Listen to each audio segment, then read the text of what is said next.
Autoréguler son entraînement. L'autorégulation signifie que l'entraînement s'adapte à la forme et au contexte de vie de l'athlète. Généralement utilisé pour les athlètes de force, ce type de recueil d'informations peut être très utile. Il n'y a aucun moyen de prédire comment vous allez vous sentir demain. La forme fluctue au jour le jour, une même charge peut être soulevée 5 fois, 8 fois ou 10 fois selon les jours.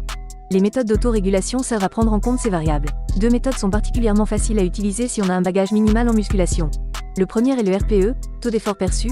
Au lieu de calculer un pourcentage précis, qui ne l'est finalement pas sur une série, il pourrait être utile de réaliser la série en finissant à 8 sur 10 ou 80%, 100% d'effort perçu, par rapport à une série d'une répétition maximale.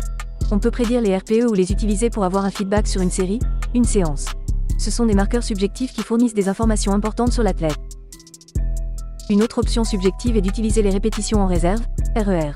Au lieu de prescrire un nombre précis de répétitions, les RER permettront de faire stopper la série lorsque le nombre de RER est atteint. Autant de répétitions jusqu'à 2 RER par exemple. Cela permet notamment de faire autant avec plus ou de charge externe. La charge est finalement secondaire, ce que l'on cherche c'est des stimulations. Les deux peuvent être aussi liés. Il existe des classifications qui agencent les RPE en fonction des RER et inversement.